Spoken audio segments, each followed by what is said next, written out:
Ahora sí, ¿me escuchan? ¿Cómo están el día de hoy? Los saludamos, les damos la bienvenida a www.puntajenacional.cl en vivo. La clase número 19 de lenguaje y comunicación. Los saludamos, las saludamos con mucha alegría de estar en nuestra clase 19. Ya hemos avanzado harto, si se fijan. Hemos visto muchos contenidos, muchos aspectos de los contenidos, de las habilidades que tocan para la prueba de lenguaje y comunicación. Ya estamos muy cerca del día del desafío final, estamos muy cerca del día de la PSU. Tenemos que seguir poniéndole ánimo a este asunto. Los vuelvo a saludar, a dar la bienvenida a esta clase. ¿Desde dónde están viendo el día de hoy?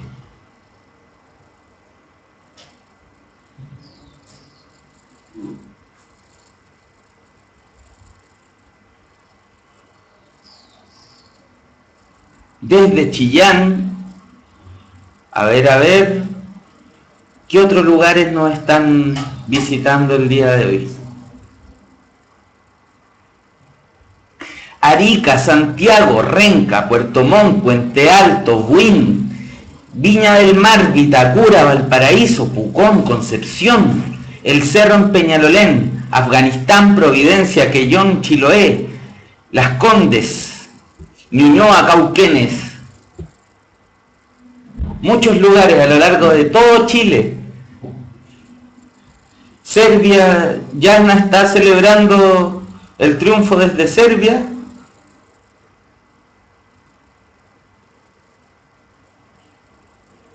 Bueno, chicos, chicas, Talca. Dulce está viendo desde Talca. Chicos y chicas, el día de hoy vamos a continuar con lo que empezamos a ver la semana pasada. ¿Qué es lo que empezamos a ver? Perdón, no la semana pasada, fue el lunes, la clase pasada. ¿Qué es lo que empezamos a ver el lunes pasado? A ver si recuerdan, ¿cuál era el tema más general en el que estábamos? Era género literario. Literatura, géneros literarios, habíamos terminado de ver género narrativo. Esta vez, entonces, vamos a continuar con lo que empezamos a ver el lunes pasado, que era género lírico. Género lírico. Vimos los elementos básicos, establecimos una definición de lo que era el género lírico, dimos cuenta de los elementos que lo conformaban.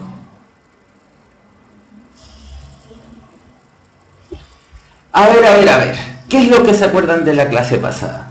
¿Qué caracterizaba el género lírico? ¿Qué hace que el género lírico sea género lírico y no sea género narrativo o género dramático?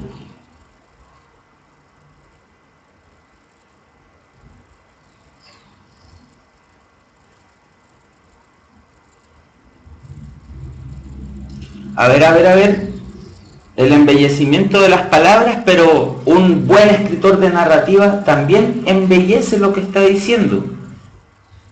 La expresión de sentimientos, las emociones, los sentimientos, emociones dicen, van cerca, están por ahí.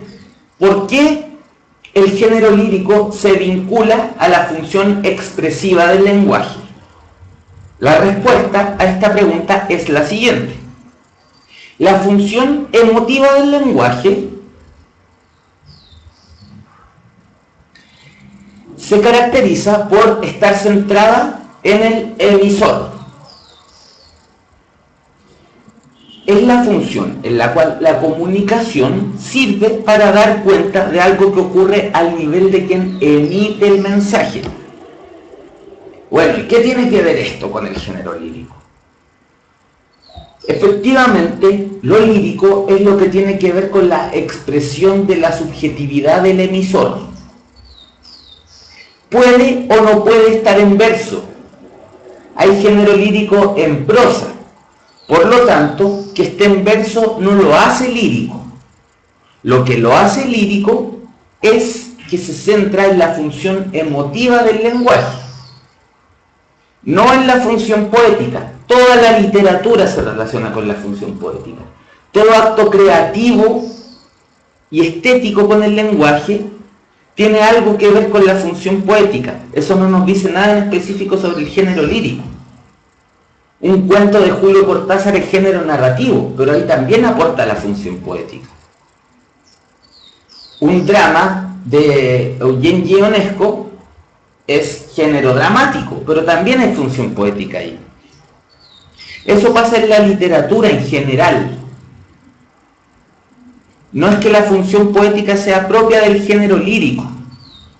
Tienen que sacarse esa idea de la cabeza porque les puede producir equivocaciones importantes. El género lírico tiene que ver con la referencia al hablante. El hablante refiriéndose a sí mismo. El sujeto de la enunciación refiriéndose a sí mismo. Explícita o implícitamente. Es el despliegue de la interioridad de un hablante lírico.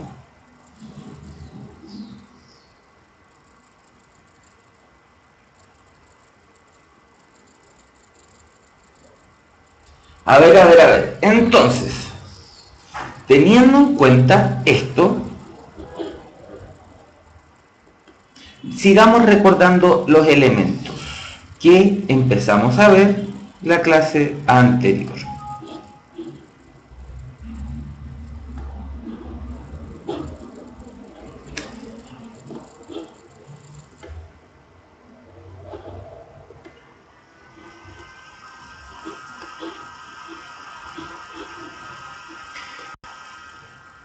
A ver, aquí teníamos un poema. Establecimos que para analizar textos escritos en verso,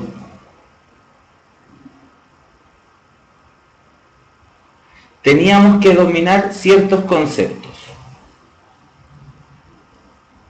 El primero, el emisor en el género lírico no es el autor, no es un narrador tampoco, se llama hablante lírico. Esto lo dijimos en la clase anterior, esto es solo un repaso. Ahora, cada una de estas líneas se llama verso.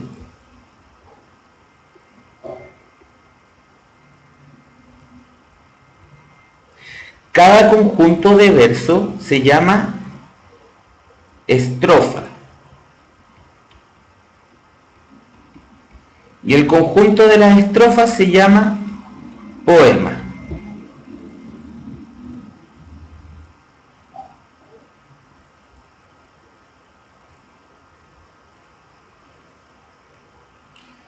Vamos claritos hasta aquí. Esto no es muy complicado. Ahora, los versos están escritos así, no solo por capricho o porque se ve más bonito. El verso tiene un sentido rítmico, una vinculación con la musicalidad. Cuando se lee en voz alta un poema, uno tiene que respetar al fin de cada verso un fenómeno que se llama la pausa versal. Esto significa que este poema de Pablo Neruda, Walking Around, no se lee diciendo: sucede que me canso de ser hombre, sucede que entro en las sastrerías y en los cines, marchito impenetrable como un cisne de fieltro, navegando en un agua de origen y ceniza. La lectura en voz alta de la poesía se llama declamación, y uno tiene que respetar las pausas en los versos. Sucede que me canso de ser hombre, sucede que entro en las sastrerías y en los cines, marchito impenetrable como un cisne de fieltro, navegando en un agua de origen y ceniza. ¿Se dan cuenta? Esa sería la lectura correcta de un poema. El verso tiene que ver con esta presencia de la musicalidad. hay otros elementos que podemos encontrar. Por ejemplo, la métrica y la rima.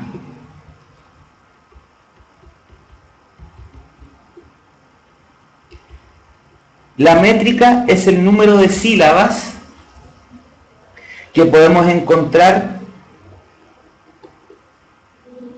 en un poema, en un verso, perdón. Antiguamente se escribían poemas con números de versos precisos, fijos.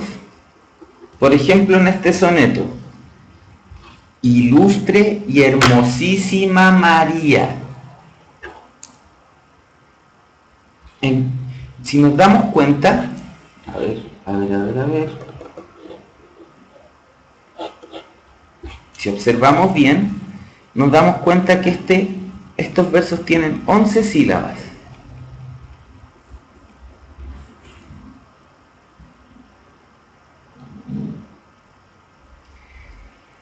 Entonces, decimos la métrica es cuando un poema tiene una regla con respecto al número de sílabas por palabra. Ahora bien, en el siglo XIX y con más fuerza en el siglo XX, se inventó lo que se llama el verso libre. El verso libre no tiene una limitación métrica con respecto a las sílabas. Ahora, ¿qué otros aspectos podríamos decir? La rima. También en el siglo XX se hizo cada vez más escasa la poesía escrita con rima. Es muy difícil. De hecho,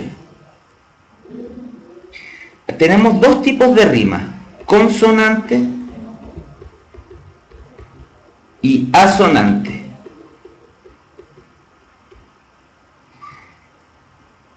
La rima consonante es aquella en la que rima tanto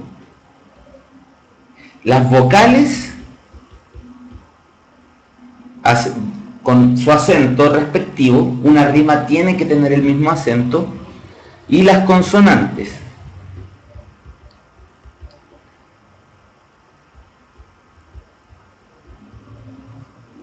Las asonantes solo riman las vocales. Veamos, aquí por ejemplo tenemos rimas consonantes: ilustre y hermosísima María, mientras se dejan ver a cualquier hora, en tus mejillas la rosada aurora, fuego en tus ojos y en tu frente el día. Vemos que riman tanto las vocales, o IA, como la consonante, que es la R. ¿Cuáles son las consonantes y cuáles son las vocales? Las vocales son A, E, I, O, U. Las consonantes son todas las demás letras.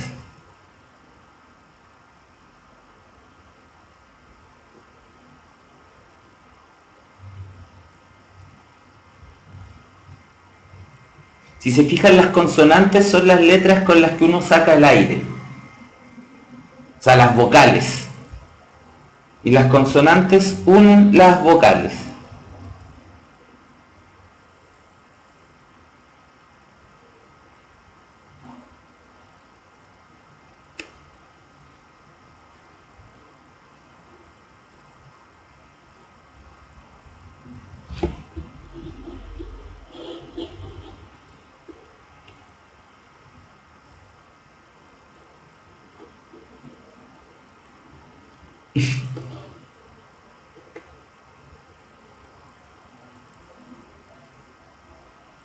Ya. Ahí sí. Entonces, ya, estamos. La rima asonante, en cambio, solo riman las vocales.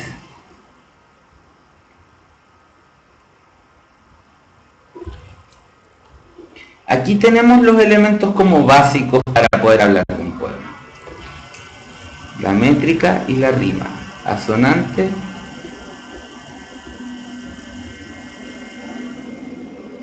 solo vocales y consonantes.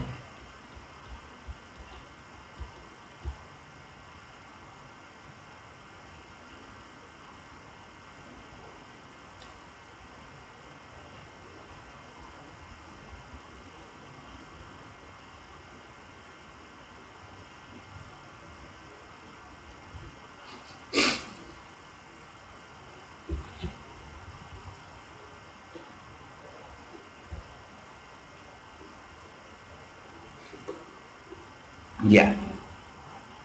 ¿No logran ver la imagen?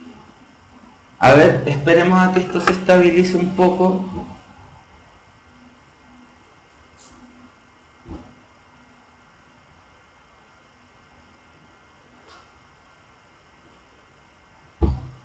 ¿Están viendo pegado, no? A ver, voy a desconectar el celular del Wi-Fi para no ocupar ancho de banda.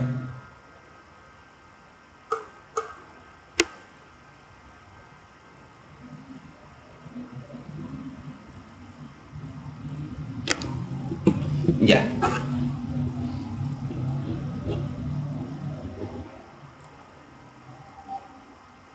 Ya, ahora están viendo bien, ¿cierto?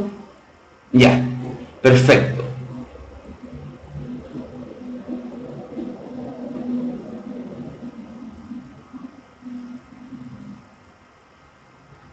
Entonces tenemos los elementos básicos que tenemos que manejar como conceptos. Son hablante lírico, es el que habla, por supuesto, en el poema. Cada una de estas líneas de palabras se llama verso. Cada conjunto de versos se llama estrofa. Cada conjunto de estrofas se llama poema.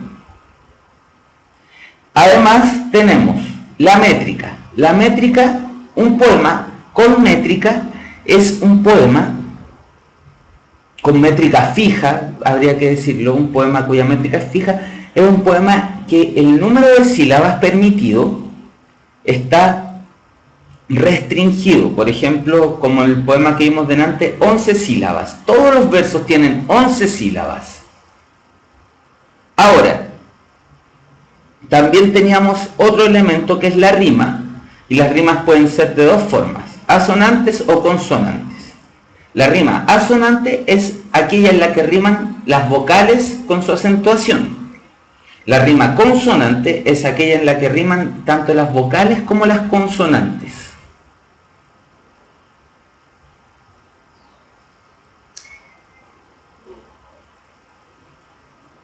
Entonces, teniendo claro esto, vamos hoy día, esto es de las aptitudes, lo vimos en la clase pasada y hoy día tenemos que ver todas las figuras literarias. Así que yo recomiendo volver a ver la clase pasada, que ya debería estar o estar a punto de estar en YouTube,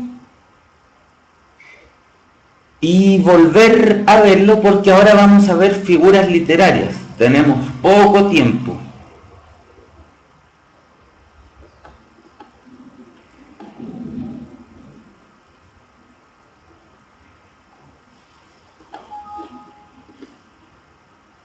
Entonces, ahora empezamos con los contenidos de hoy. Les voy a pedir que pongan especial atención en esta clase. ¿Por qué? En todas las PSU hay al menos una pregunta de figuras literarias. En algunas hay hasta 2. Entonces, para asegurarse esa 1 o 2 preguntas buenas, es la clase que tenemos hoy. Como ya hemos dicho, en la sección de contenidos son en realidad 15 preguntas. Todos estos contenidos que hemos visto son para responder 15 preguntas. ¿Cuál es el problema? Que no hay cómo adivinar cuáles van a ser los contenidos que van a tratar. Entonces, algunos quieren a las figuras literarias, otros las odian. ¿De dónde vienen las figuras literarias? ¿Solo se usan en poesía? Vamos a empezar hablando de eso. Las funciones literarias están estrechamente vinculadas con la función poética del lenguaje. ¿Qué era lo que era la función poética? ¿Qué significaba esto? La función poética es la función del lenguaje en que lo central es el mismo mensaje, en su forma y en su contenido. El lenguaje, lo que nos caracteriza como seres humanos, lo que es tan específico de nuestra especie, que nos diferencia de nuestros primos, los primates, ¿cierto? Es que tenemos un lenguaje articulado. Y con ese lenguaje articulado somos capaces de crear, de ocupar cosas, emplear recursos en el lenguaje que no solo apelan a la información que estamos transmitiendo, sino que a la manera en la que la transmitimos. Las figuras literarias vendrían a ser los recursos que utilizamos para hacer estos juegos con el lenguaje. El lenguaje siempre tiene un aspecto lúdico. Por eso, por ejemplo, existen los chistes, los poemas, las publicidades. Habitualmente se piensa que las figuras literarias solo se emplean en los poemas, pero vamos a ver que se ocupan regularmente, incluso en el habla cotidiana ocupamos figuras literarias.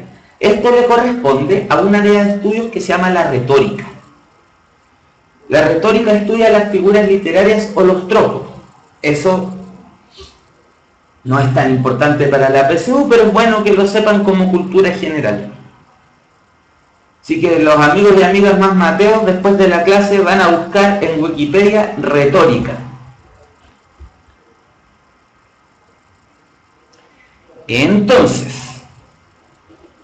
las figuras literarias tienen la función de permitir ampliar la expresión que el lenguaje nos deja. A ver, mediante las figuras literarias no solo embellecemos el lenguaje, no es solo una cuestión de lo lindo y lo feo, también nos permite expandir las posibilidades de decir cosas, de significar cosas. Aunque, como dice DM1313, hay como 4.599 figuras, yo diría que 4.600, creo que estás equivocado, pero aunque sean tantas, lo cierto es que el BEMRE ha especificado una lista de 15 figuras solamente.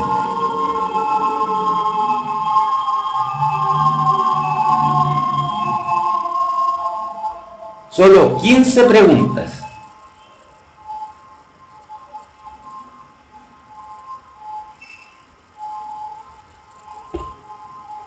Solo 15 preguntas, 15 figuras literarias entran en la PSU. Se escucha muy fuerte la bulla, ¿cierto? A ver, esperemos a que pase el encendedor. Esperemos a que pase el... ¿Cómo se llama esto? La bomba. Me tiene distraída la cuestión del ruido afuera.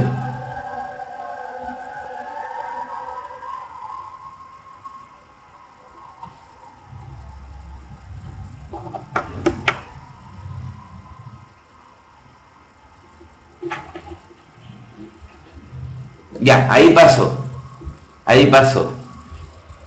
Me tenía distraído el ruido. Aquí por acá pasó una bomba, creo.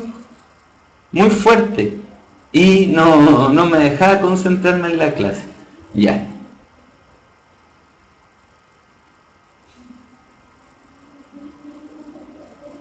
¿Ven? Tuve unas metonimias en mi cabeza. Pensé, bombero, fuego, encendedor.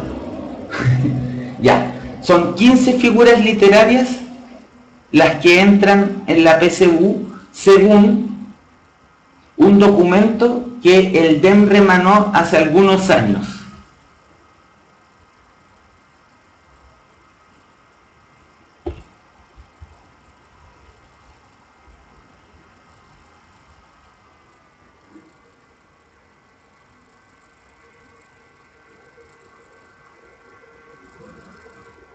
Estoy sumamente distraído hoy día. Así que por favor mantengamos el chat en lo atingente a la clase.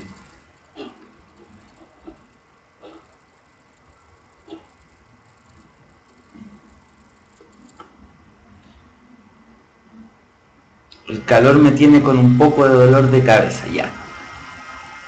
Las figuras que vamos a ver hoy son las que salen en este documento DEMRE. Este documento del DEMRE nos dice que son 15 figuras. Yo no sé si serán, si acaso pueden salir otras, si acaso se van a pasar de listos. Pero son estas 15 las que vamos a ver hoy. Este documento lo pueden buscar en internet. Les voy a nombrar cuáles son las 15, como me lo están pidiendo. Aliteración, anáfora, antítesis, comparación, epíteto, hipérbaton, hipérbole, ironía, metáfora, onomatopeya, perífrasis, personificación o prosopopeya, pleonasmo, y sinécdoque y sinestesia.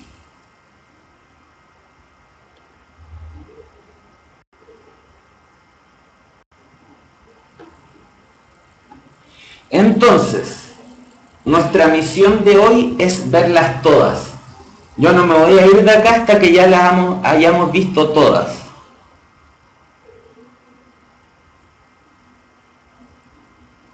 ¿Ok?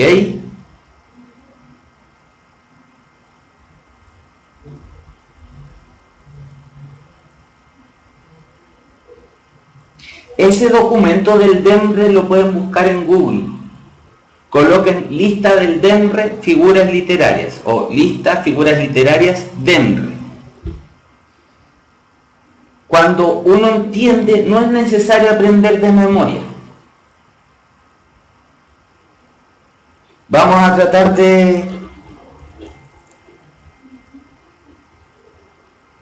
de ponerle concentración a esto para que les quede clarito.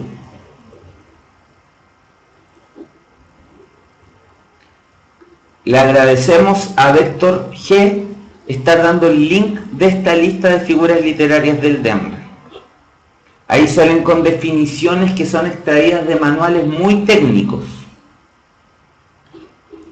pero son buenas definiciones, pero son definiciones que exigen una capacidad de lectura importante.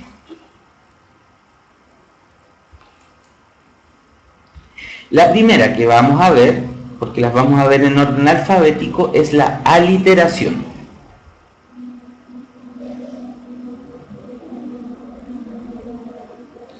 La aliteración. La definición que nos da Loreto Contreras en la guía que está en Puntaje Nacional es repetición de la misma letra o sonido en un verso, produciendo una sonoridad especial.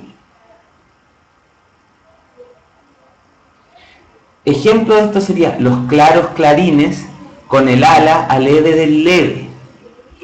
La aliteración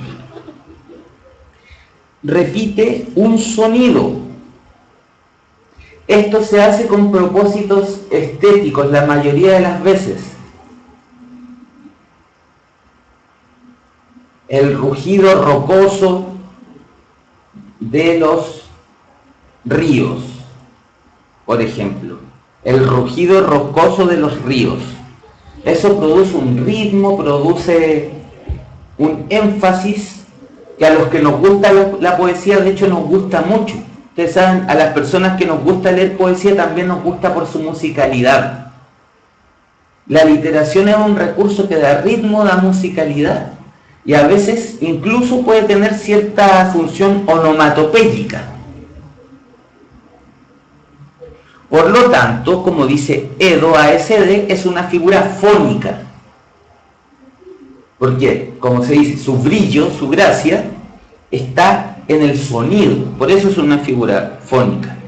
Los trabalenguas, como están diciendo ustedes. Pablito clavó un clavito.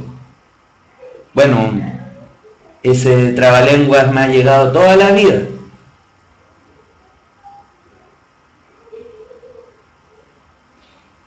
Tres tristes tigres, etcétera, etcétera, etcétera. Luego tenemos la anáfora. No sé si está clara la literación, a mí me parece que es una figura bastante simple de entender. Tiene que ver con la repetición de un sonido en un verso. No tiene más ciencia. ¿La rosa roja del rey Raúl sirve? Sí sirve. Efectivamente, Diego, eso es una aliteración.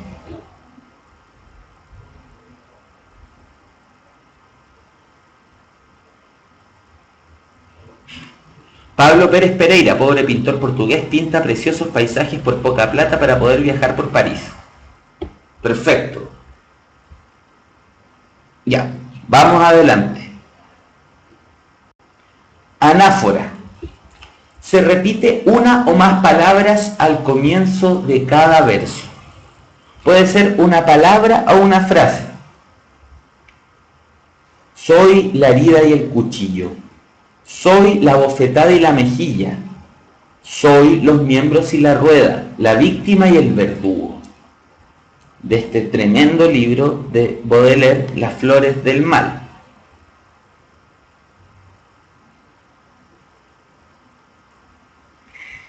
Puede ser una palabra o una frase. Ese poema de Neruda que vimos delante. Sucede que me canso de ser hombre. Sucede que tal y tal y tal y tal. No hay más ciencia tampoco en la explicación de esto. Se parece a metáfora, pero no es metáfora, es anáfora.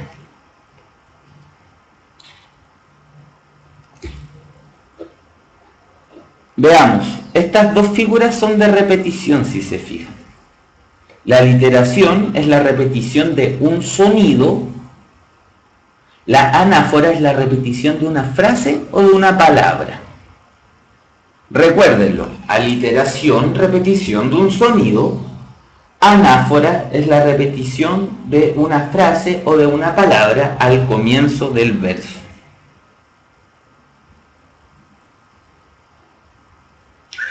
Ya con que se repita dos veces hay anáfora. O sea, con que se repita una vez, con que se repita.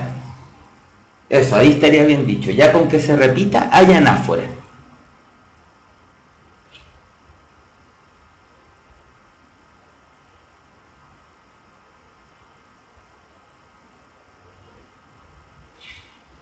Diego es aplicado y pregunta, ¿qué pasa si la repetición es un nexo al comienzo de cada línea? ¿Sería anáfora o polisíndeta?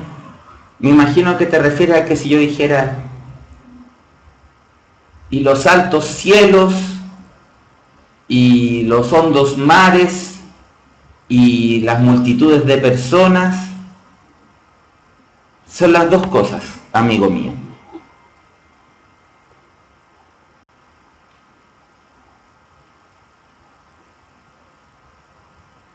Habitualmente la anáfora sí es al comienzo del verso, o las que van a dar en la PSU probablemente si les aparece una anáfora será al principio del verso. Yo entiendo que eso es.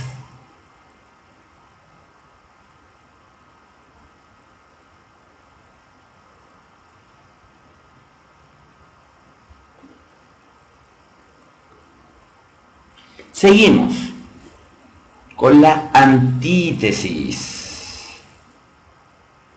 La antítesis consiste en la contraposición de ideas con significados opuestos. En la antítesis, a ver, aquí tenemos dos figuras literarias con las cuales hay confusión. Por un lado tenemos la antítesis y por el otro el oxímoron. En ambas figuras hay conceptos opuestos. Para no confundirlos, ahora les voy a explicar la antítesis. La antítesis consiste en contraponer dos ideas opuestas, pero que se mantienen separadas entre sí, en frases separadas, produciendo en el significado un contraste.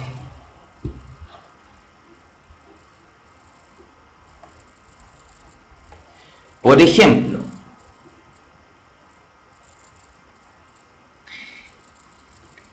la altura del cielo y la profundidad del mar, la grandeza del bien, la bajeza del mal. Yo le estoy dando ejemplos súper básicos, o sea, ningún poeta que se precie haría un ejemplo de ese tipo. Pero es para que entiendan, conceptos opuestos, pero que se mantienen separados. En la PSU, en esta lista, no está el oxímoron, pero por si acaso, lo que ocurre en el oxímoron es que en vez de ser dos frases separadas, se juntan en un mismo concepto provocando una unidad que es imposible. El frío calor de tu mirada. No es que yo diga el frío de tu mirada, el calor de tus abrazos. En el oxímoron esos conceptos se juntan. El frío calor de tu mirada.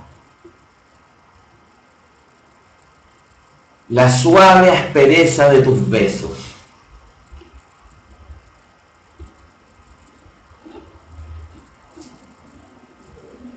Entonces, a ver, ayer naciste y morirás mañana. Antítesis, nacimiento y muerte.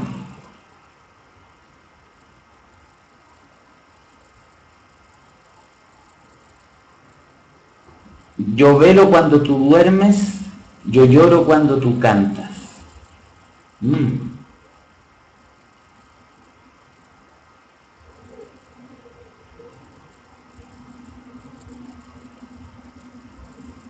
Se pusieron bien poéticos, amigos míos. Qué alegría ver cómo el lenguaje, la posibilidad artística del lenguaje también los invade a ustedes. Es una enfermedad esto que se pega, es lo del gusto por la poesía. Ya.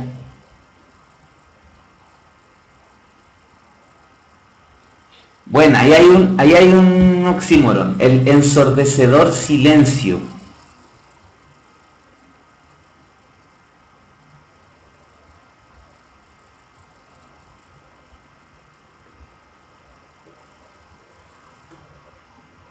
Entonces, la antítesis es esta contraposición, pero con ideas que se mantienen separadas entre sí.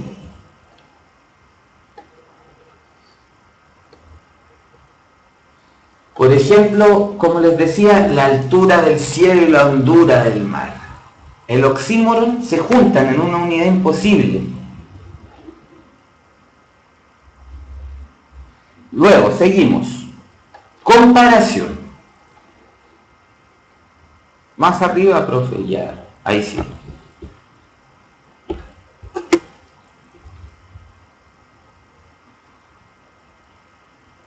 Tenemos la comparación que también se le llama símil.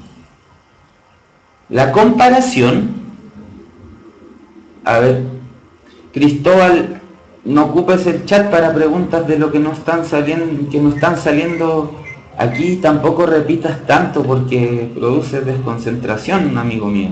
Tiene 80 preguntas. Sí, no hay problema, está bien. No te preocupes, está bien.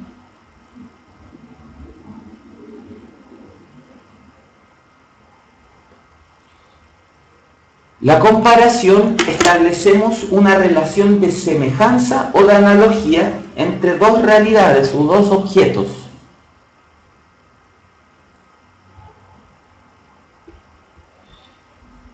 El calor de hoy día es como un infierno somnífero.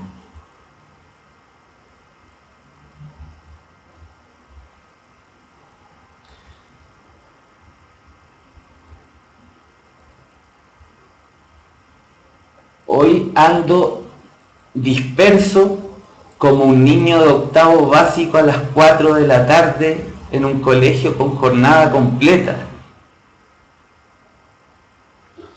Y el ejemplo que tenemos aquí, el río como la serpiente de plata.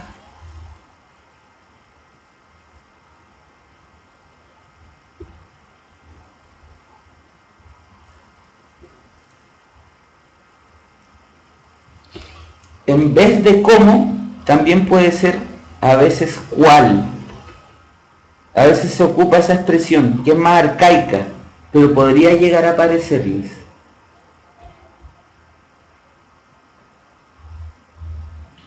Una comparación también podría ser más que, menos que. Qué buena la pregunta que hizo Wen Chuman. ¿Cuáles son las palabras comparativas? ¿Solo como o hay más?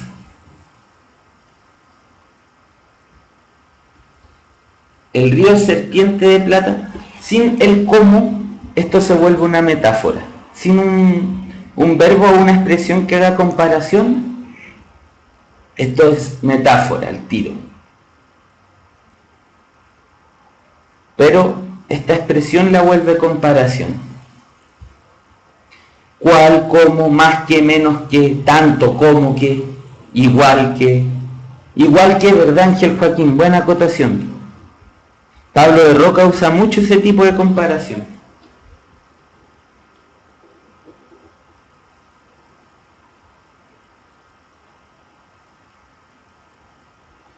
Los aportes de ustedes hoy día están muy buenos, chiquillos, qué gusto. Me motiva mucho hacer una clase con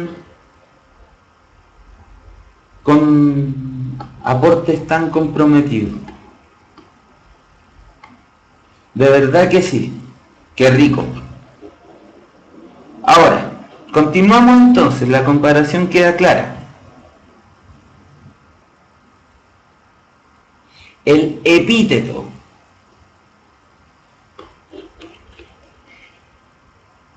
El epíteto es un adjetivo que implícitamente ya está en el sustantivo.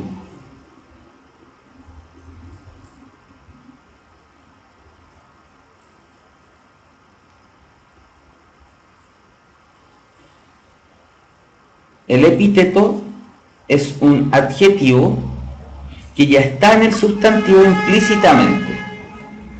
Aquí, por ejemplo, los ejemplos que puso mi amiga Loreto cuando hizo esta guía. La roja sangre. ¿De qué color es la sangre? La sangre es roja. ¿Nos está dando alguna información nueva? No. Lo que está haciendo es enfatizar un rasgo de la sangre con el objeto de producir un efecto estético. Los verdes campos, más bien yo podría decir el verde pasto. El epíteto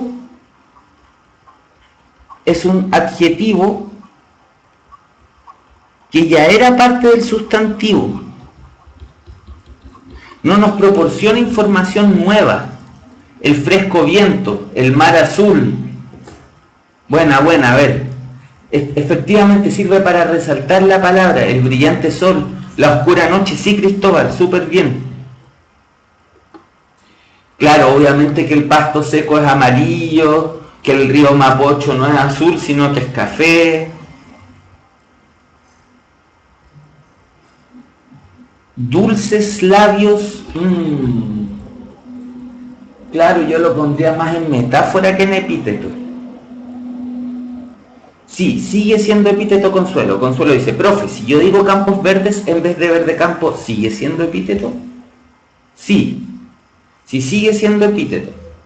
En el español, esto lo leía de hecho en la guía del DEMRE antes de hacer esta clase. En el español, el epíteto suele ir antes que el sustantivo, siendo también hiperbatón. Como vamos a ver después, ahora mismo, El hiperbatón es la inversión en el orden natural, en el orden común. Habitualmente el epíteto, el adjetivo va después del sustantivo, pero en el epíteto suele ir antes.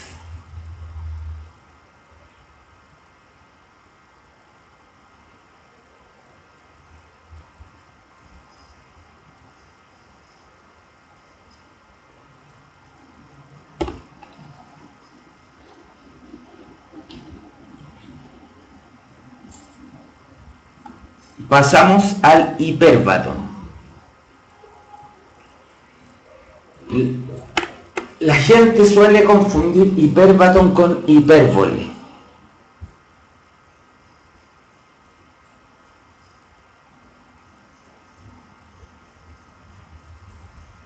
Hiperbatón consiste en la inversión del orden gramatical convencional del enunciado. El orden convencional es sujeto, verbo, complemento. Pablo hace clases por streaming a los chicos y chicas de puntaje nacional. El hiperbatón consiste en la alteración de este orden gramatical. El yoda, ¿cierto? Como están diciendo. A los chicos y chicas de puntaje nacional les hace clase Pablo. Hiperbatón ya coloquemos. Yoda.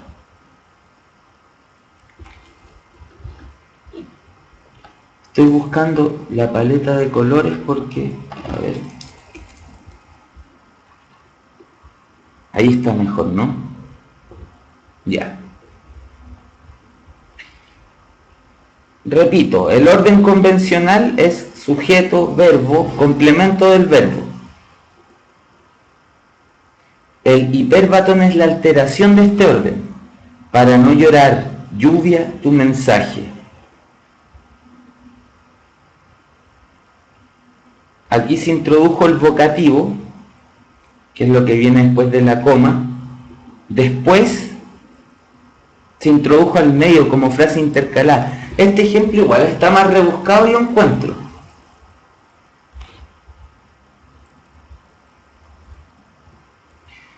Y ojo, esta coma es algo que yo les voy a decir porque casi nadie lo hace por internet.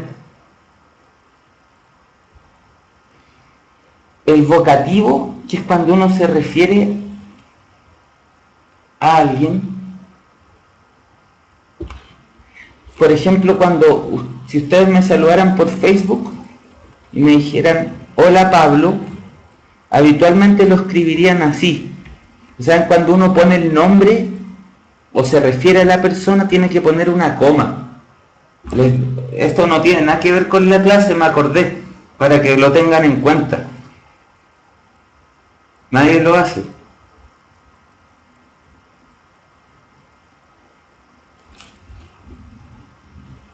Hola, amigas y amigos. Ya, esto no tenía nada que ver con la clase, era para darle este consejo, ya. Veamos otro ejemplo, porque no les gustó el que está.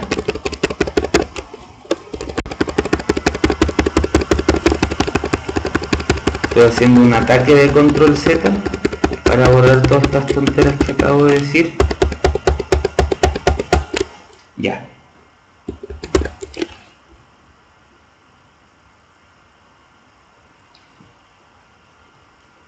Dígame una frase cualquiera de forma natural.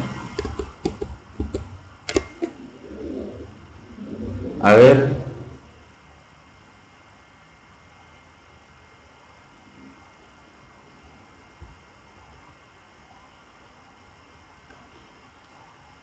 Los caballos galopan al horizonte rojo por la tarde. ¿Cómo sería esto con hiperbatón? Al rojo horizonte galopan los caballos.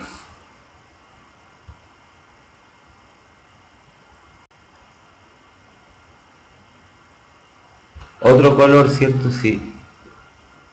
A ver, veamos cómo funciona.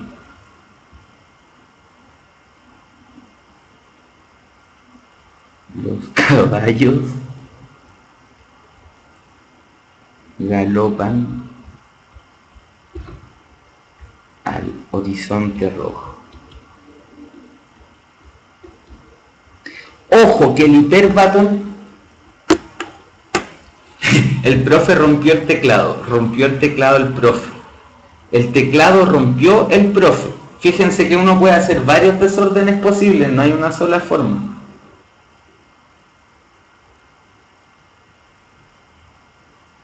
¿Cuál es hiperbatón? ¿Tú me gustas o me gustas tú?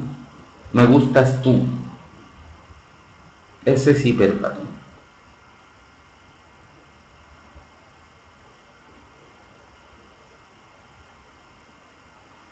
A ver, Daniela dice, el normal sería puro Chile, es tu cielo azulado. Chile, tu cielo azulado, puro Chile. Ah, no, claro, el orden debe ser Chile, tu cielo azulado es puro. O tu cielo azulado es puro, Chile. Efectivamente, tienes toda la razón.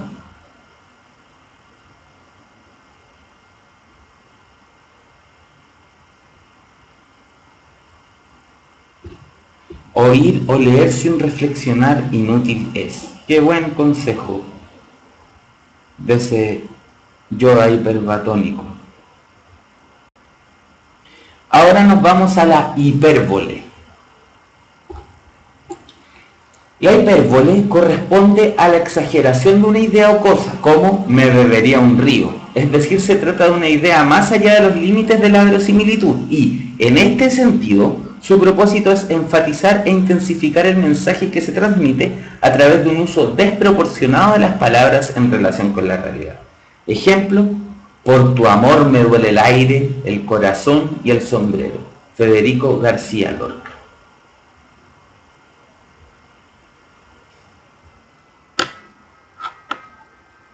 Efectivamente, me comería una vaca, estoy muerto de frío.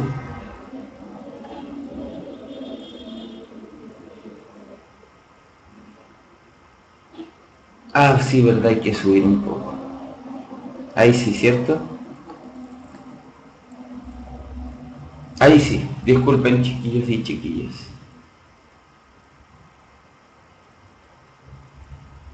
Cristóbal, es hipérbole si es verdad y también es una comparación.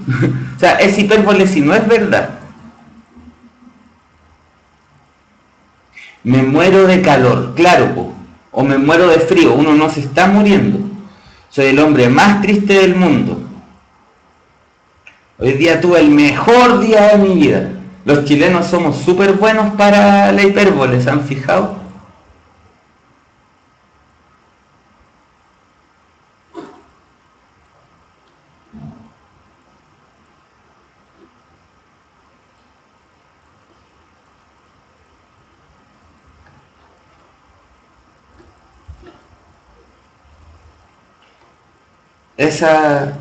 Es todo un hipérbole. Ah, ¿no ven? Eso sería hiperbólico, exagerado.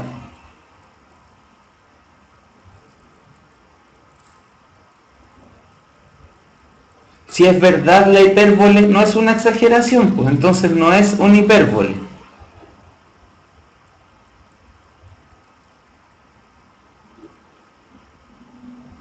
Ya, continuamos.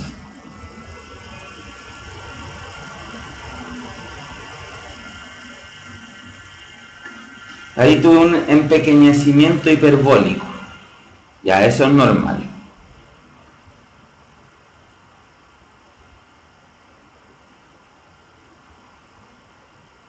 A ver, voy a detenerme un poco. ¿Saben qué? Me voy a sacar de la pantalla para que no les estorbe. Ya. Te llamó 1.000.000 de veces. También es hipérbole.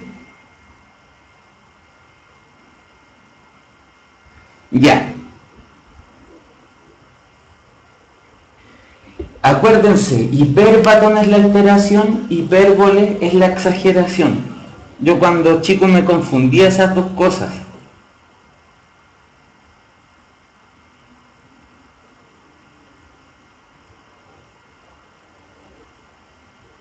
Luego viene la ironía.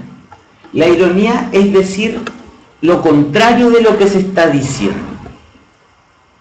Esa vendría a ser la definición más simple. Decir lo contrario de lo que se está diciendo. Por ejemplo, este ejemplo que aquí pone Loreto y dice, ¿y quién dudaría que su vuestra excelencia miente?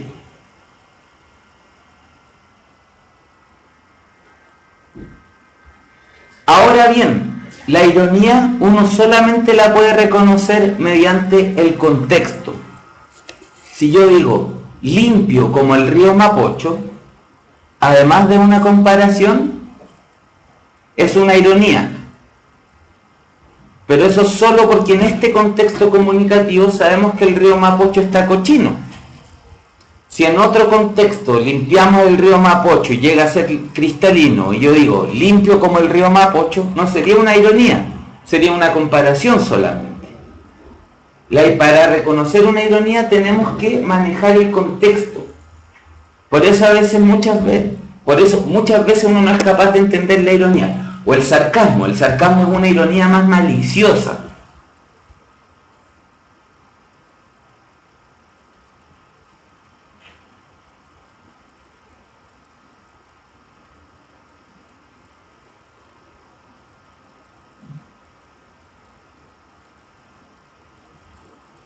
Sí, el sarcasmo es más malicioso, exactamente, Dani. El sarcasmo puede ser hiriente, se define como una ironía sangrienta.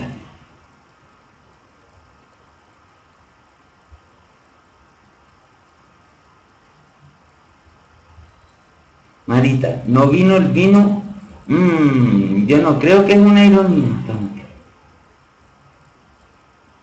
Es un juego con la ambigüedad de la palabra.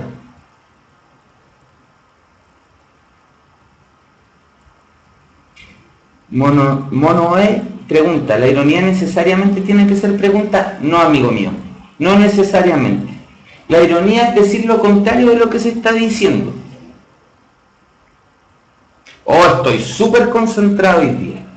Oh, hoy día hizo frío, ¿ah?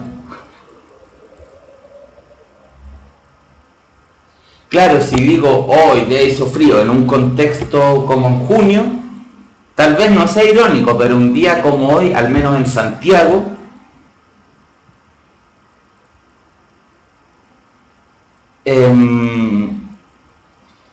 sí sería bastante irónico. Ya se pusieron pesaditos con la ironía, se pusieron sarcásticos. Está súper buena la clase, ¿ah? Súper simpática la Yasna.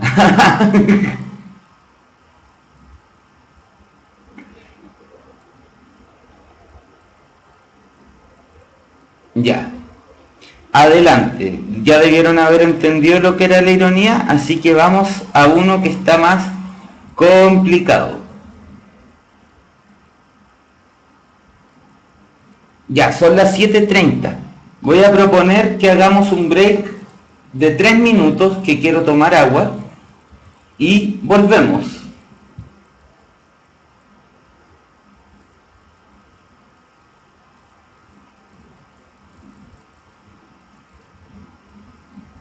Y a la vuelta respondo la pregunta de Romina, que parece que los tiene inquietos.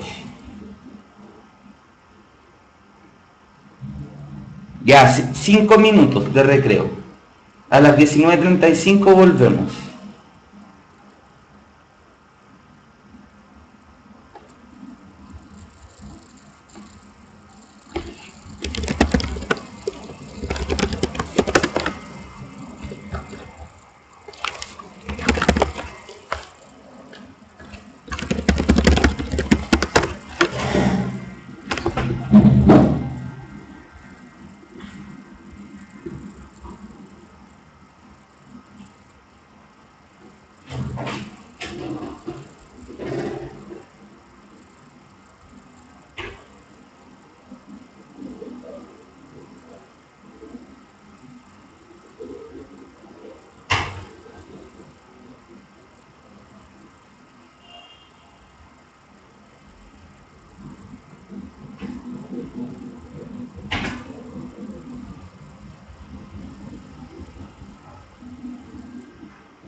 Hola, hola, estoy de vuelta. Sigamos viendo las figuras literarias. Le contesto además a la pregunta de Romina, que es una paradoja. A menos que el contexto nos haga pensar que es una ironía. Hola, profe. Hola, Pablo. Perfecto, así se hace. Así. Hola, chiquillos, chiquillas. Si no me equivoco, en todo caso, a ver, la paradoja no entra en la PSU. Esa es bien complicada.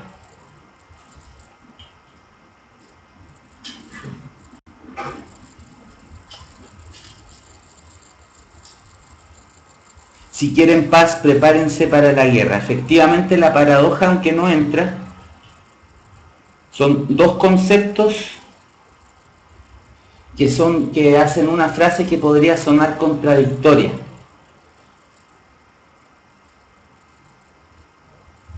No, la parábola deja una enseñanza. Yo creo que, Claudia, estás pensando en la parábola.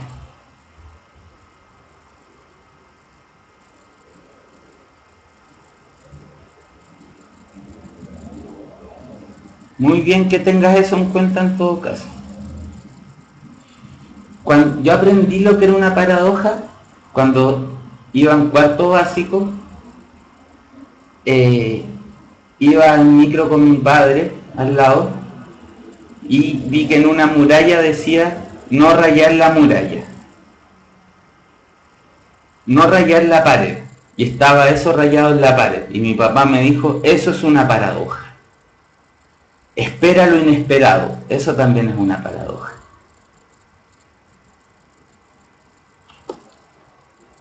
Ya, sigamos.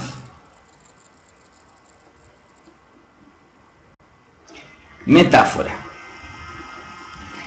La metáfora implica la sustitución de un término por otro en virtud de su semejanza. En muchas ocasiones, la metáfora y la imagen se toman como fenómenos. Sin embargo, la metáfora es siempre una comparación en la que se ha eliminado el conector comparativo. Nunca será una metáfora si la relación de semejanza se establece, por ejemplo, con el conector como.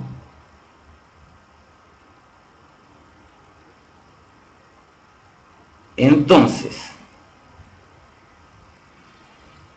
claro, las perlas de tu boca, los luceros con los que me miras. La metáfora implica una figura que es más o menos así.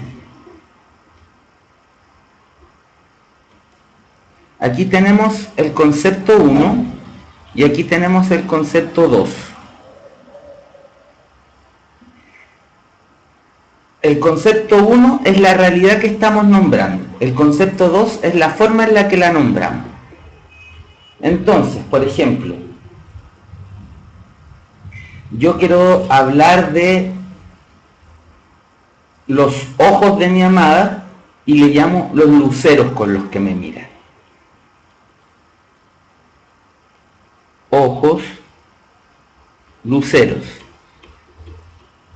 ¿En base de a qué se puede hacer esto?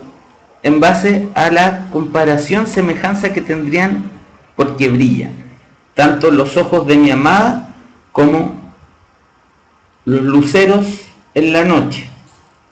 Y eso produce un tercer concepto, eso es la metáfora.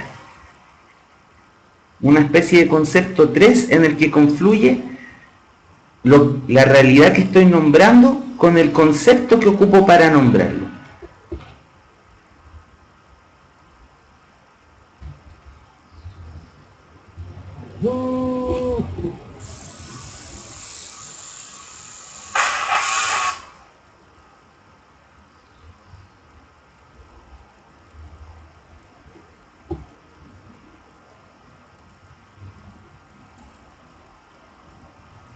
Sonó el celular, disculpen, no lo tenía apagado. Les pido las disculpas correspondientes y seguimos con la clase de hoy.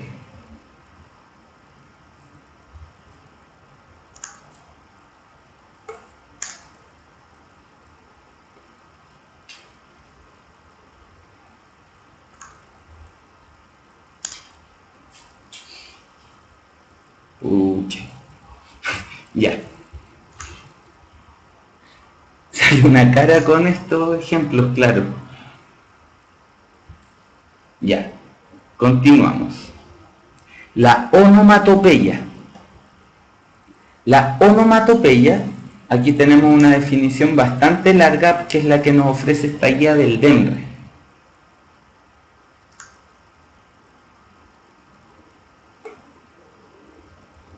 Ya apagué el celular.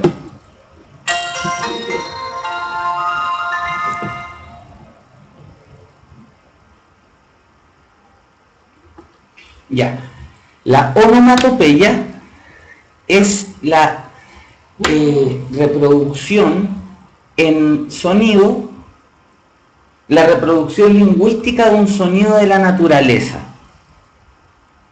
Es la reproducción en lenguaje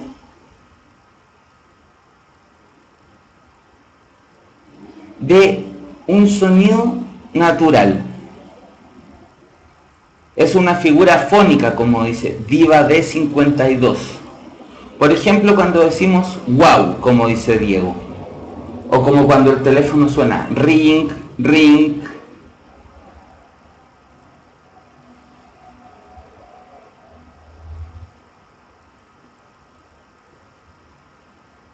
El gato dice miau, la puerta suena toc, toc, toc. Eso es una onomatopeya. Una onomatopeya es la reproducción lingüística verbal de un sonido de la naturaleza. Miren estos ejemplos que tenemos aquí. De Antonio Machado. En la tristeza del hogar golpea el tic-tac del reloj. Todos callamos. Y este ejemplo de Ramón del Valle Inclán. Tan, tan, tan, canta el martillo. El garrote alzando está. Efectivamente, ja, ja, ja es onomatopeya, porque uno cuando se ríe no hace ja, ja, ja, ja, ja.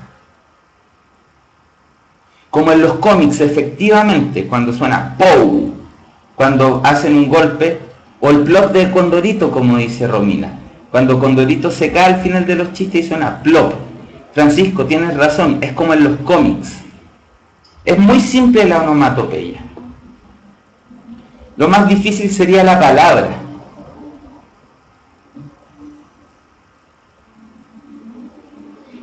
Todas estas figuras entran en la PSU.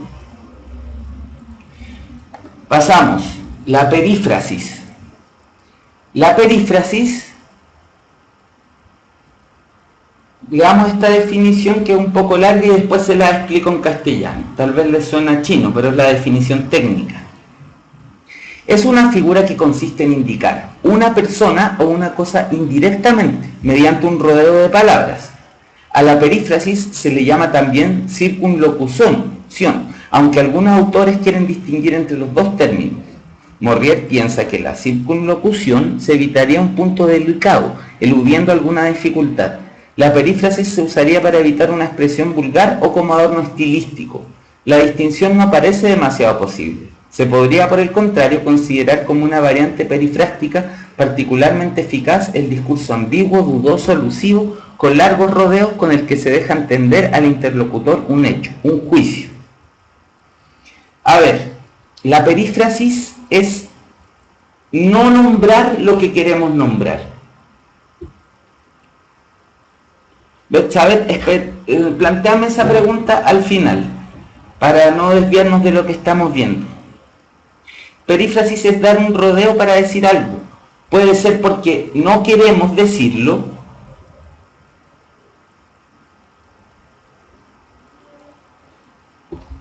o por simplemente hacer un adorno estilístico, como nos dice esta definición.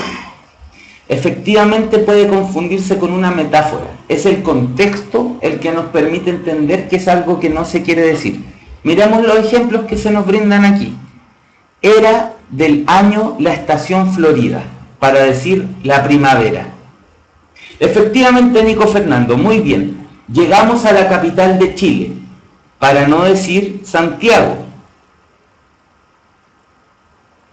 Sí, Cho dice P9, no voy a decirlo en voz alta, pero sí, eso es una perífrasis. Aunque podría ser un eufemismo también. El rey de los animales, el león, dio su último suspiro, dice Romina, en vez de decir murió. Perfecto. Eso es una perífrasis.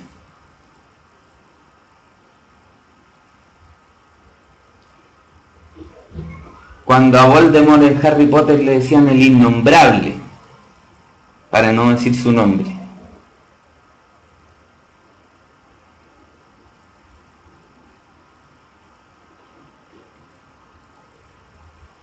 O cuando alguien se refiere a Dios como el de arriba.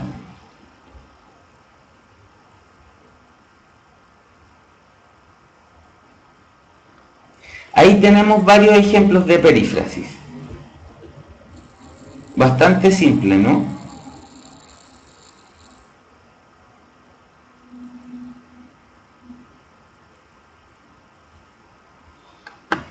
Ya. La personificación o prosopopeya es muy fácil darle características humanas a animales, conceptos, sentimientos o cosas. Es más fácil que esta definición es darle características humanas a algo que no es humano. Por ejemplo, la luna piensa, el viento canta, el amor es ciego, el cuchillo lloró su pena con la cebolla. O cuando yo me enojo con el computador digo, oh, qué pesado el computador, que está lento.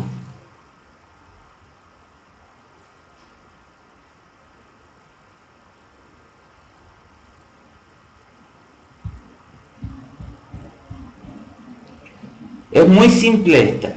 La animación que pregunta Ernesto es darle características de algo vivo a algo que no es vivo, pero esa no entra en la presencia.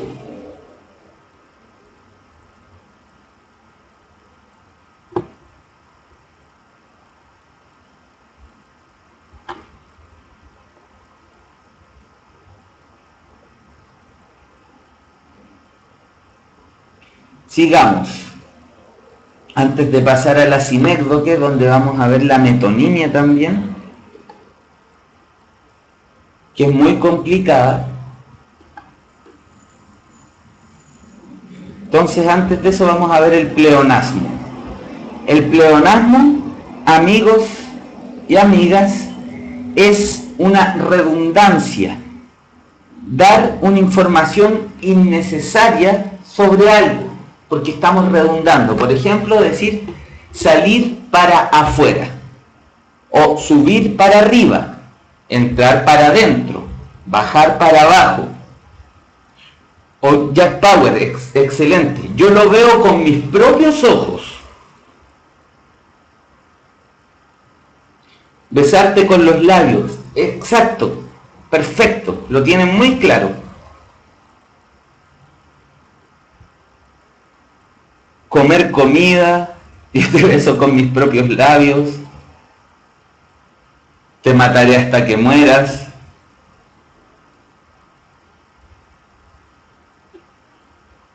Etcétera. Súper bien, súper bien. Romina pregunta, ¿no se parece al epíteto? Sí, sí se parece. Ambos son redundantes, entregan información que ya está entregada. El epíteto es un adjetivo, el pleonasmo es una frase.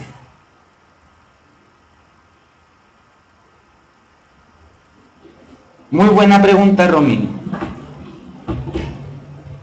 ¿Cómo diferenciarlos? Simple, el epíteto es un adjetivo calificativo.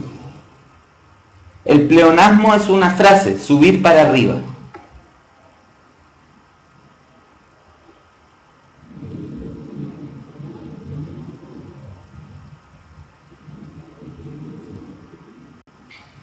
Ahora tenemos la sinécdoque.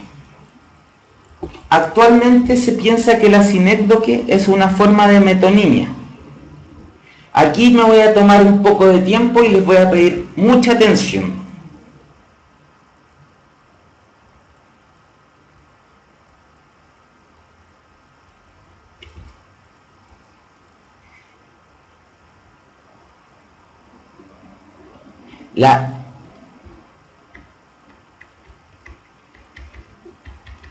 Vamos a traer de nuevo a colación la metáfora. La metáfora, ¿cierto?, se sustituía un concepto por otro en virtud de su semejanza o de que son comparables.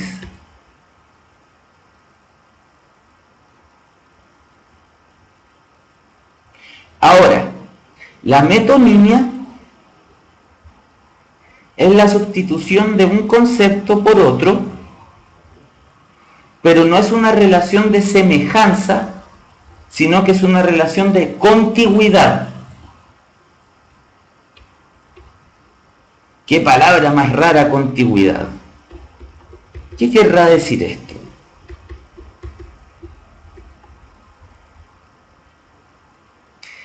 La metonimia lo que reemplaza es, por ejemplo, contenido por continente. ¿Qué es el contenido? Me tomo un vaso de agua, perfecto. Perfecto. Aquí yo tengo un vaso. Si yo lo lleno y me lo tomo, digo, me tomé un vaso de agua. El contenido es el agua. El continente es el vaso. Cuando yo digo me tomé un vaso de agua, estoy reemplazando el contenido, el agua, por el continente, el vaso.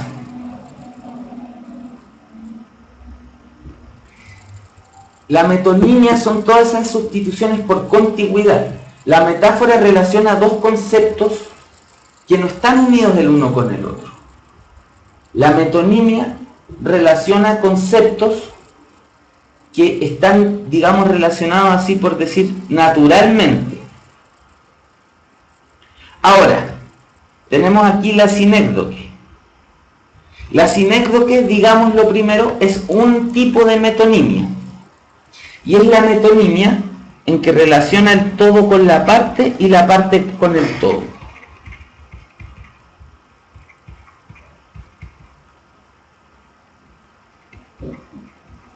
Me explico.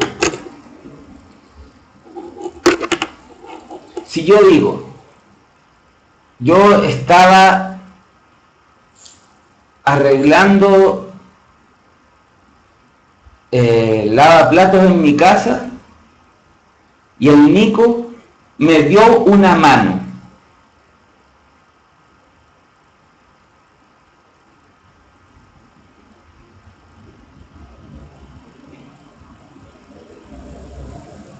Si yo digo que el Nico me dio una mano, no es que en realidad el Nico haya puesto solo sus manos, me haya pasado una mano de él, se la haya sacado de su cuerpo y me haya pasado una mano para que arregláramos el lavaplatos. Él, como persona, me ayudó a arreglar el lavaplatos.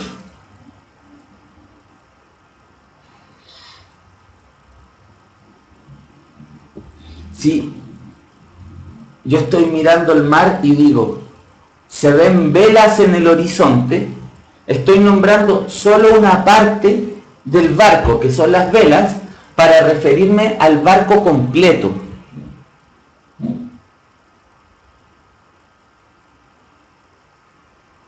Miren esto que tenemos en pantalla. Jugó en el estadio.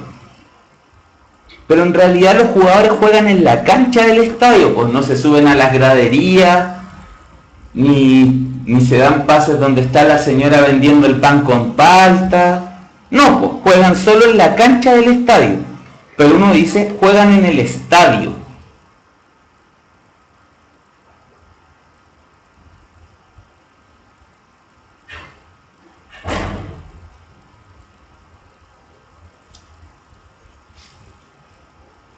Y todo por la parte por el todo. Sustituir un todo por una parte o sustituir una parte por un todo.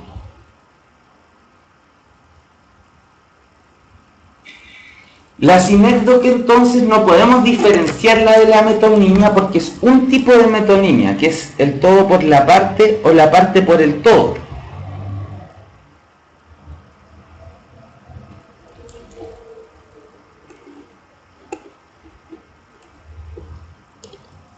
Tiene 20 primaveras, efectivamente. Maida, muy buen ejemplo. La primavera es una parte del año, no es el año, pero uno al decir tiene 20 primaveras se está refiriendo a tiene 20 años. Esta es bien complicada, por eso le estoy pidiendo concentración y que no ocupen el chat para tonteras.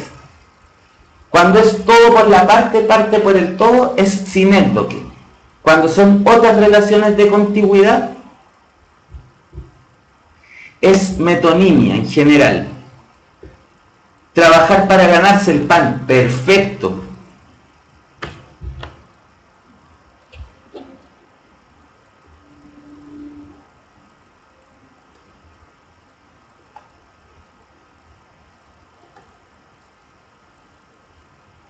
Ayer leía a Neruda, perfecto, no lo leíste a él, leíste un libro. Ahora, ¿qué otros tipos de metonimia podríamos encontrar? Por ejemplo, la del contenido con continente, me tomé un vaso de agua. Lugar de origen por el objeto. Me voy a tomar un Borgoña. El Borgoña es un lugar.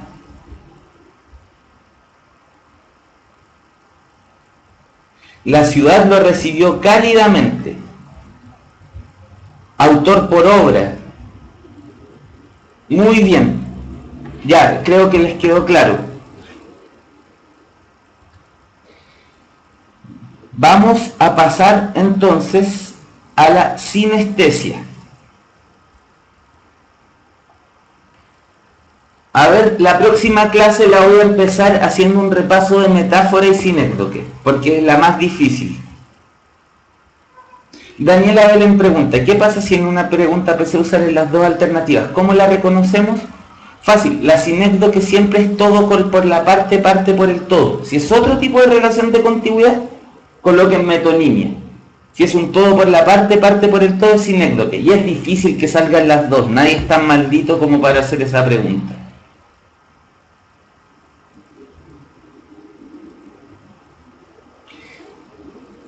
La próxima clase vamos a empezar con un repaso de sinécdoque y metonimia.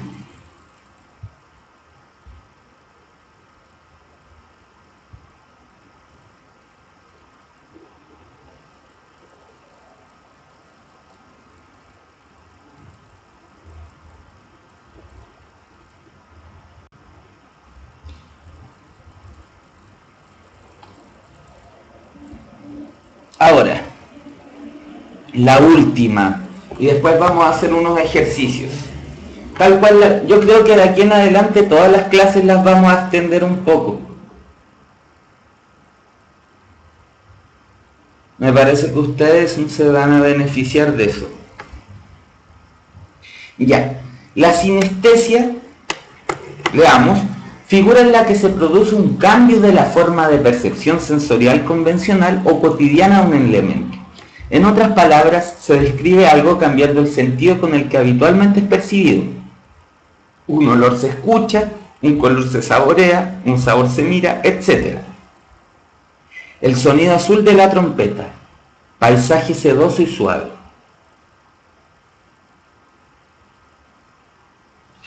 Entonces, tenemos 5 sentidos, ¿cierto? La visión, el gusto, el oído, el tacto y el olfato. La sinestesia consiste en la confusión de los sentidos.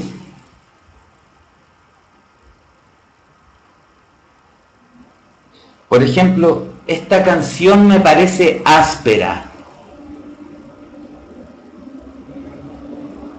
Esta canción es áspera. Lo áspero es algo que percibimos con el tacto. Las canciones las percibimos con el oído. El dulce sabor de tus palabras, dice Romina. Efectivamente, las palabras se escuchan, el dulzor se siente por el gusto. El sabroso sonido de tu pelo. Perfecto, lo sabroso es por el gusto, el sonido es por el oído. El sabor amargo de tu belleza, claro. Si es que la belleza fuese algo que solo se ve. El olor dulce. Efectivamente, Dania pregunta, profe, ¿la diferencia con personificación sería el tema de la atribución de los sentidos? La personificación es atribuirle características humanas a algo que no es humano. La sinestesia es una confusión en los sentidos. Y saben que hay gente que tiene una condición psíquica, no podría llamarla enfermedad, que se llama sinestesia. Y es, por ejemplo, que escuchan una canción y sienten sabores, que ven colores y escuchan sonidos. Y a las personas les puede pasar eso en estados alucinatorios y cosas así. Puede ocurrir sinestesia.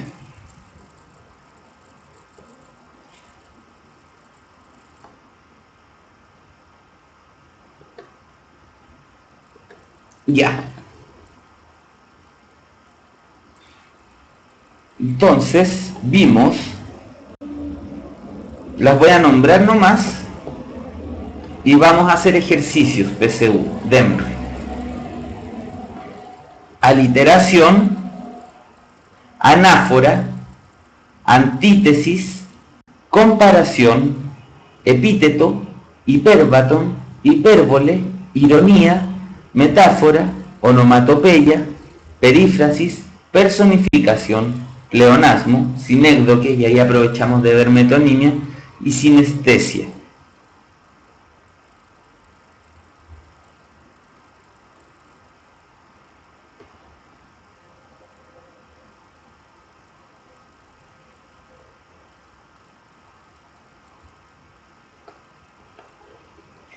Entonces, ya, o sea, prefiero una libertad peligrosa a una servidumbre tranquila.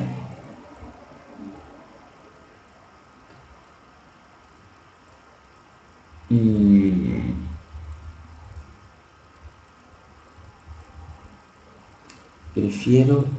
¿Qué figura literaria dirías tú que es? Yo no sé si veo ahí una figura literaria. Podría ser una antítesis. Es antítesis. La contraposición entre libertad y certidumbre.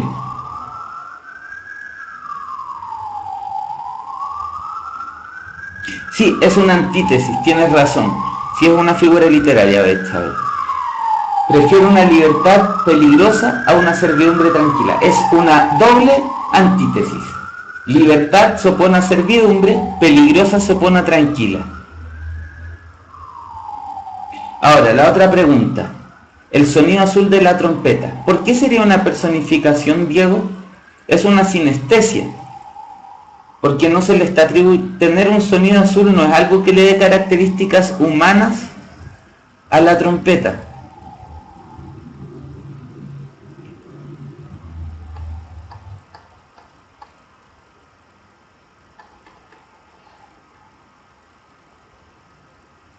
Es una sinestesia.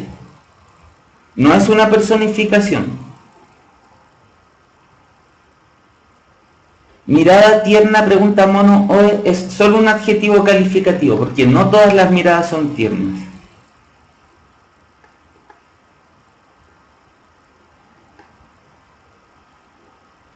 Ya, vamos a los ejercicios.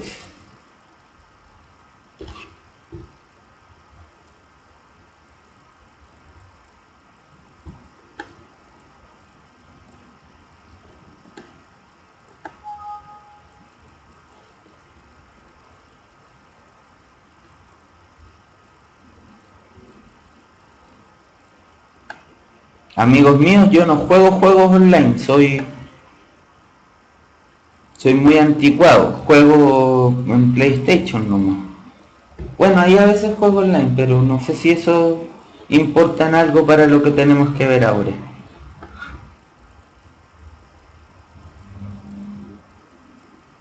Después de clase, si quieren, podemos hablar de eso.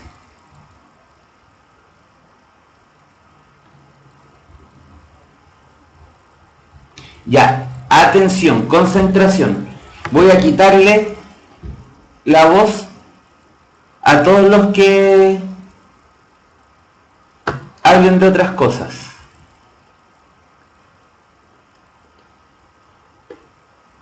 Me puse pesote.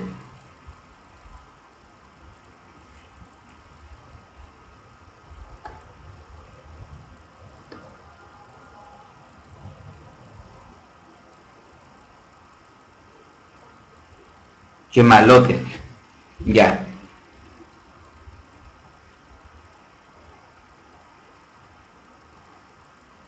No se dan cuenta, pero he estado echando a harta gente en el rato en que ustedes han estado hablando. Todos los que se han desubicado mucho. Ya. Veamos.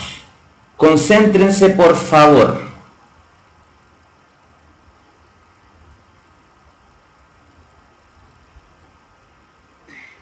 Dime, muerta de risa, ¿a dónde llevas ese panal de abejas libidinosas? Del Premio Nacional de Literatura de este año, el poeta chileno Óscar Jani. ¿Qué figuras literarias se pueden identificar en cada uno de los versos anteriores? Esta columna nos habla de la figura literaria de este verso y esta columna nos habla de la figura literaria de este verso.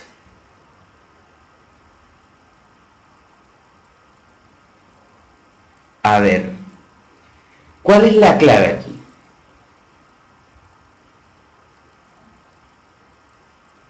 Muerta de risa, estamos todos de acuerdo en que es una hipérbole, una exageración. Ahora, panal de abejas libidinosas.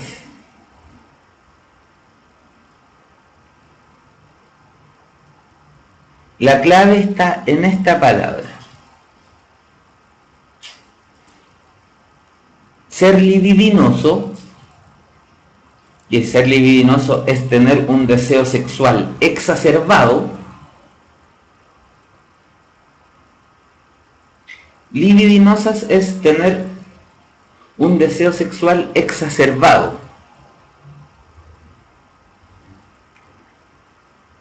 Y eso sería una característica de seres humanos. La libido es propia de la sexualidad humana.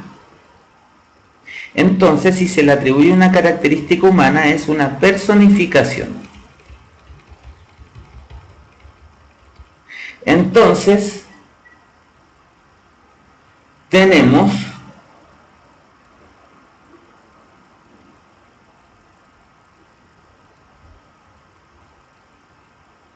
que la respuesta correcta es la D.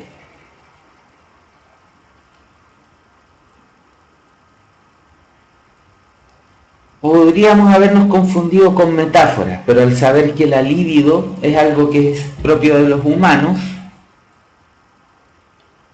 podemos decir que es una personificación. Se le están atribuyendo características humanas a un panal, a unas abejas, no al panal, a las abejas.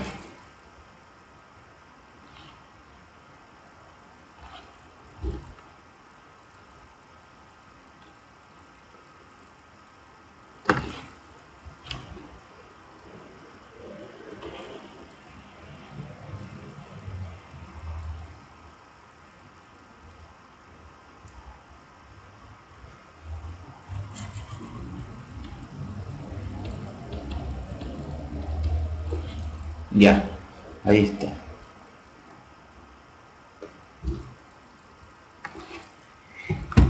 Esta es otra. Era la sed y el hambre y tú fuiste la fruta. Era el duelo y las ruinas y tú fuiste el milagro. Pablo Neruda, La canción desesperada. ¿Cuál es la clave? Era. ¿Cómo se llamaba la figura literaria que consistía en la repetición de una palabra o frase al principio del texto?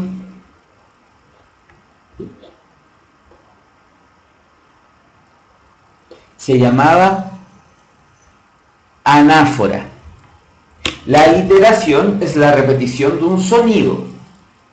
La anáfora es la repetición de una palabra o frase al principio del texto.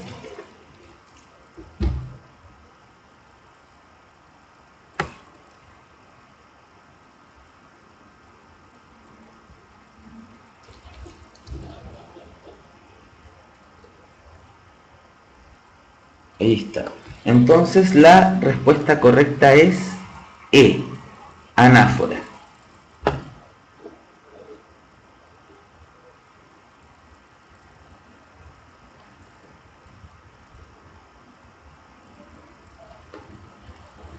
Continuamos. A ver la pregunta, ¿por qué no puede ser la D si no se da cuenta en grandeza?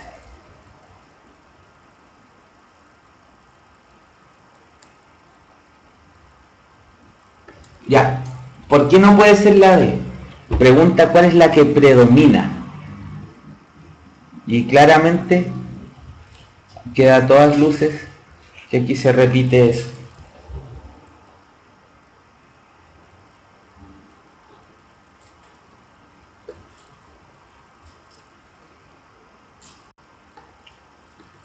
Ya, ahora sí, la hipérbole.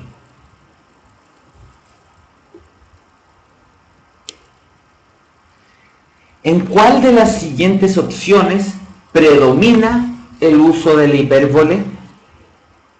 A. Viejo libro leían las abejas en los naranjos de alma blanca. ¿Qué figura literaria está ahí?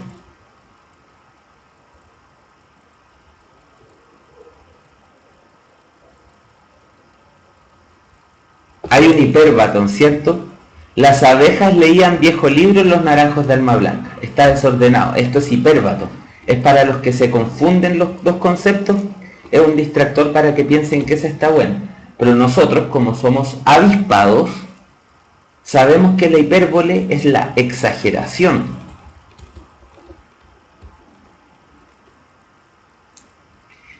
La sombra como un lento nacimiento. ¿Qué figura es esa? El cómo nos indica que es una comparación. Mi boca posee todos los nombres de la tierra.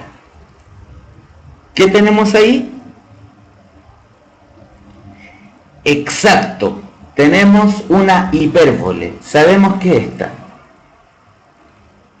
Pero solo por amor a aclararte vamos a seguir viendo. A mis ojos abiertos, donde el sol fue mi cara. El sol fue mi cara. Ahí tenemos una metáfora.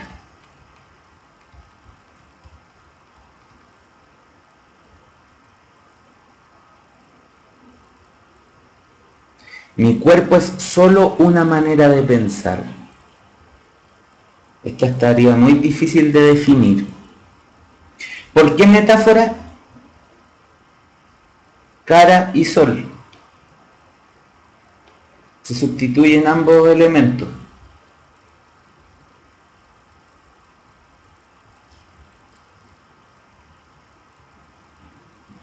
Por eso es metáfora.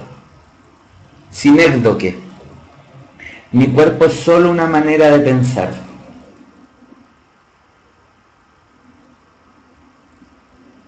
A ver.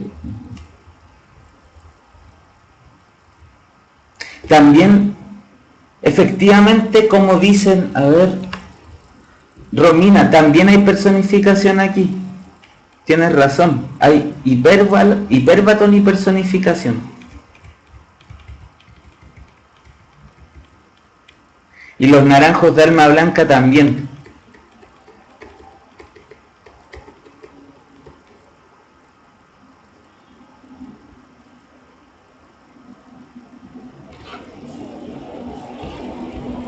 Hiperbatón es la alteración del orden. ¿Por qué es una imagen, Luis, DJ Luis?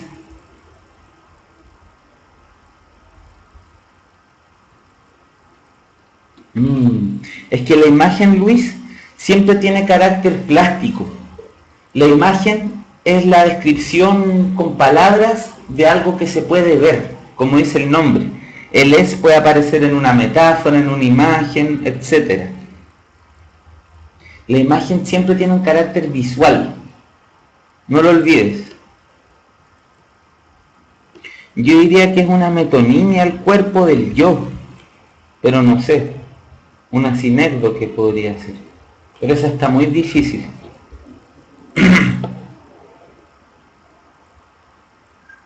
El cuerpo, el yo, metonimia.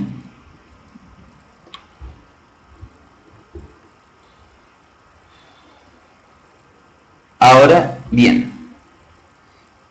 4. Tengo que subir. Para los que están confundidos con la metonimia, recuerden que les dije que en la próxima clase vamos a empezar explicando metáfora, metonimia y sinécdoque, que parece que son las más complejas de todas. Ese va a ser nuestro repaso. Ya. 4. Una definición. Consiste en atribuir a las cosas inanimadas o abstractas acciones y cualidades propias de seres animados o a los seres irracionales las del hombre. La próxima clase es el lunes a las 18:30. La de personificación, ¿cierto? Clarita como el agua. Ahora tenemos una que está más compleja, miren. 14. Guillermina entró sorpresivamente. Me miró con sus grandes ojos azules, los cuales me causaron un profundo estremecimiento. La situación anterior, expresada como una metáfora, diría: los ojos de Guillermina, como dos luceros, llegaron hasta el fondo de mi alma. B, entonces entró Guillermina, con dos relámpagos azules que me atravesaron el alma. C, la mirada dulce de Guillermina entró por la ventana y me llevó al cielo. D, mis ojos se volvieron más azules que el cielo cuando entró Guillermina y me cautivó. E, había fuego en los ojos de Guillermina y me hundí en su mirada como ahogado en el mar. Es la D, efectivamente.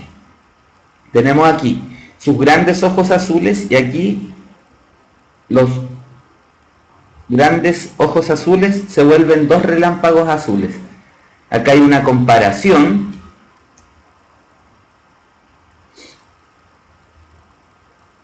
Aquí hay una hipérbole, una exageración. Acá hay una comparación, más azules que el cielo.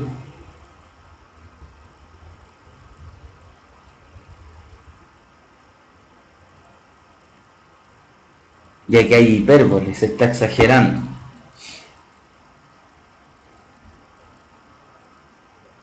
Todas estas son de Emre.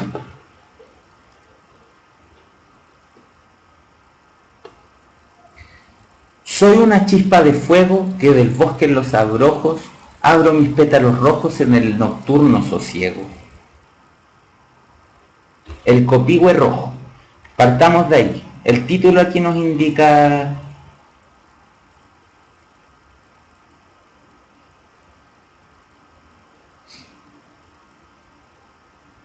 Está hablando del copihue. El copihue dice: soy una chispa de fuego.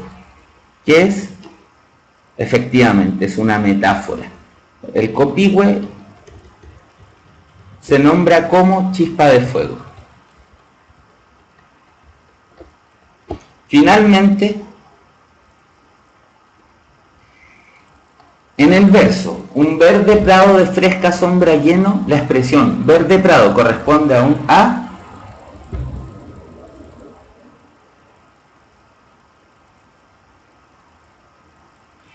epíteto. Efectivamente, verde prado no puede ser otra cosa que un epíteto.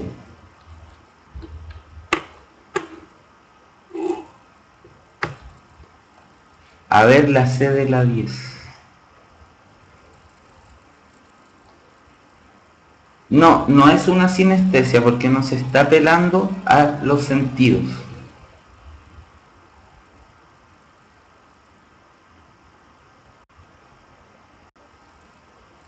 Ya. La anterior, Nico Fernando.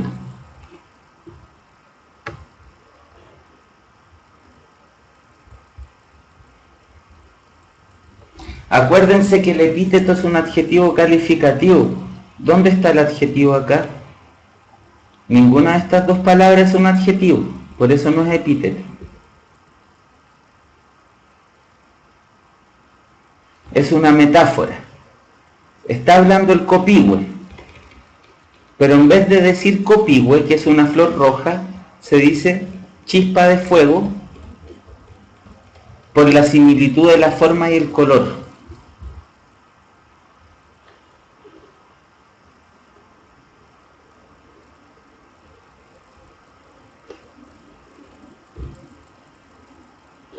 La mirada dulce es sinestesia, sí es sinestesia.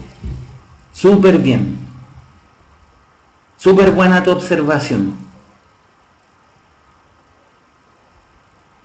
Sí, tienes toda la razón, Tomás.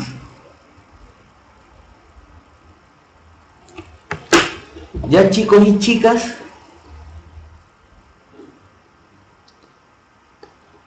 ya es hora de terminar la clase de hoy. Estuvieron muy bien hoy día, más allá de algunas personas que intentaron hacerme bullying, pero yo soy como las cobras, me caigo y me levanto.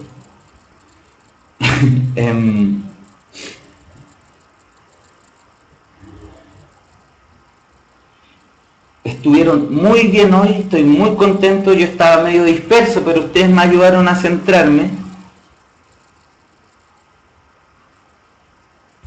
Y bueno, el próximo lunes a las 6:30 nos vemos nuevamente. Vamos a empezar con este repaso sobre sinécdoque, metáfora y metonimia. Ojalá la clase les haya gustado. Yo les agradezco que hayan venido y que hayan participado.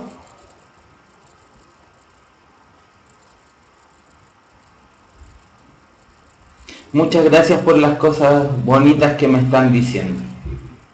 Nos vemos. Yo seguiré en el chat un poco mientras hago algunos trámites aquí en el computador. Si quieren ahí puedo responder alguna que otra pregunta. Mañana jueves a las 18:30 Nico Melgarejo hace matemáticas. Que estén súper bien.